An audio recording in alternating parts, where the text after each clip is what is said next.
বাংলার কৃষকদের জন্য খুশির খবর। কৃষক বন্ধু প্রকল্পের টাকা ইতিমধ্যে কৃষকদের ব্যাংক অ্যাকাউন্টে ঢোকা শুরু হয়ে গেছে। কোন কৃষকরা আগে টাকা পাবে, এবার কিন্তু অনেক কৃষকরা কিন্তু টাকা ডবল পেতে চলেছে। কোন কোন কৃষকরা টাকা ডবল পেতে চলেছে জানতে হলে পুরো ভিডিওটা দেখতে থাকুন। এতে আপনার নাম আছে কিনা সেটাও কিন্তু আপনি জানতে পারবেন। তো অবশ্যই পুরো ভিডিওটা দেখতে থাকুন। নতুন কৃষক বন্ধু প্রকল্পে যারা আবেদন করেছিলেন তাদের কবে টাকা ঢুকবে এবং কত টাকা ঢুকবে, বাংলার শস্য বিমার টাকা কবে ঢুকবে, কোন কোন জেলাতে টাকা দেওয়া শুরু হয়ে গেছে জানতে হলে অবশ্যই পুরো ভিডিওটা দেখতে থাকুন। তো আপনারা যদি আমাদের চ্যানেল নতুন হয়ে থাকেন অবশ্যই এই চ্যানেলটা সাবস্ক্রাইব করে পাশে বেল বাটনটি অন করে রাখবেন এরকম নিত্য নতুন ভিডিওর আপডেটগুলি সবার আগে পাওয়ার জন্য। 2019 সালের জানুয়ারিতে পশ্চিমবঙ্গ সরকার কৃষক বিভাগ কৃষক বন্ধু প্রকল্প চালু করে, যার লক্ষ্য ছিল পশ্চিমবঙ্গের সকল কৃষকদের কৃষিকাজের জন্য আর্থিক সহায়তা প্রদান করা এবং কৃষকদের অকালে মৃত্যুর কৃষক পরিবারগুলি সামাজিক সুরক্ষা প্রদান করা।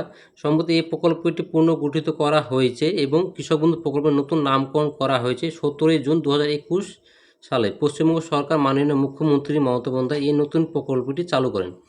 2019 সালে কিন্তু কৃষক বন্ধু প্রকল্প চালু করেন এবং নতুন নামকরণ করা হয়েছে 2021 সালে। 17 জুন 2021 সালে নতুন নামকরণ করা হয়েছে কৃষক বন্ধু প্রকল্পের। সরাসরি সুবিধা। এই প্রকল্পের অধীনে সরাসরি সুবিধার মধ্যে রয়েছে চাষের উদ্দেশ্য আর্থিক সহায়তা, যা প্রতি বছর খরিফ এবং রবি মৌসুমে দুটি কিস্তিতে সমান সর্বোচ্চ 10,000 টাকা এবং সর্বনিম্ন 4,000 টাকা দিয়ে থাকে। 1 একর বা তার বেশি জমির চাষযোগ্য জমির মালিকরা বার্ষিক 10,000 টাকা সহায়তা পায়। 1 একর কম জমির চাষযোগ্য কৃষক মালিকরা আনুপাতিক ভিত্তিতে সহায়তা পাবে, যা সর্বনিম্ন 4,000 টাকা সাপেক্ষে। যাদের 1 একরের বেশি জমি আছে তারা কিন্তু সর্বোচ্চ 10,000 টাকা এবং যাদের 1 একরের কম জমি আছে তারা কিন্তু সর্বনিম্ন 4,000 টাকা প্রতি বছর পাবেন।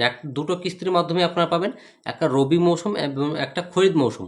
দুটো মৌসুমে কিন্তু আপনারা যাদের 1 একরের বেশি জমি আছে তারা কিন্তু 5,000 টাকা 5,000 টাকা এবং যাদের 1 একরের কম জমি আছে তারা কিন্তু 2,000 টাকা 2,000 টাকা করে 4,000 টাকা পেয়ে যাবেন।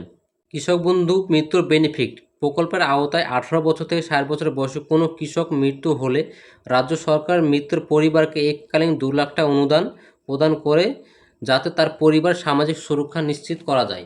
কোনো কৃষক যদি 18 বছর থেকে 60 বছরের মধ্যে অকালে মৃত্যুবরণ করে তার পরিবারকে কিন্তু রাজ্য সরকার এককালীন 2 লাখ টাকা প্রদান করে থাকেন। এতে অনেক কৃষকেরা কিন্তু অনেক টাকা পেয়ে গেছে। কোন কোন কৃষক এবার ডবল টাকা পাবে? যে সমস্ত কৃষকরা কৃষক বন্ধু প্রকল্পের টাকা ব্যাংকিং তথ্য কিছু ভুল থাকার কারণে টাকা পাননি, তাদের এবার দুটি মৌসুমের টাকা মিলিয়ে মোট 4,000 টাকা পাবেন একটি কিস্তিতে। এবার টাকার কালকে দেওয়া হয়েছে, আজকেও টাকা দেওয়া হবে। আপনাদের যাদের কৃষক বন্ধু প্রকল্পের আপনারা রবি মৌসুমে টাকা পাননি, 2024 সালের 22শে নভেম্বর থেকে কিন্তু রবি মৌসুমে টাকা দেওয়া হয়েছে। অনেক কৃষকের কিন্তু ব্যাংকিং সমস্যার জন্য কিন্তু তাদের টাকা ঢুকেনি অ্যাকাউন্টে। এবার কিন্তু তাদের টাকা রবি মৌসুম এবং খরিফ মৌসুমের টাকা মিলিয়ে টোটাল 4,000 টাকা কিন্তু পেয়ে যাবে। এবং আপনাদেরকে বলো আপনারা ব্যাংকিং তথ্যটাকে অবশ্যই আপনারা সঠিক করে নেন এবং আপনাদের কেওয়াইসিটা কিন্তু আপডেট করে নেবেন, তাহলে কিন্তু এবার আপনি ডবল টাকা পেতে চলেছেন। বিগত 4 বছর ধরে খরিফ মৌসুমের টাকা দেওয়া হচ্ছে। 21 সালে এসেছিল 17 জুন, 2022 সালে এসেছিল 27শে জুন, 2023 সালে এসেছিল 26শে এপ্রিল, 2024 সালে টাকা দিয়েছিল 12ই জুন।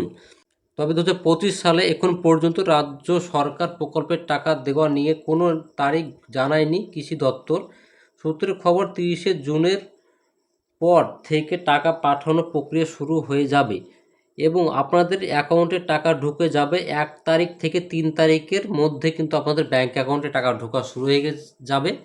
অবশ্যই আপনাদের ব্যাঙ্ক অ্যাকাউন্টটা আপনারা চেক করে নেবেন, আপনাদের 1 তারিখ থেকে 3 তারিখের মধ্যে কিন্তু সবার ব্যাঙ্ক অ্যাকাউন্টে টাকা ঢুকে যাবে। তো ভিডিওটিতে ভালো লেগে থাকে অবশ্যই লাইক করে দিন, বন্ধুদেরকে শেয়ার করে দিন যারা এই বিষয়টা জানতে পারে।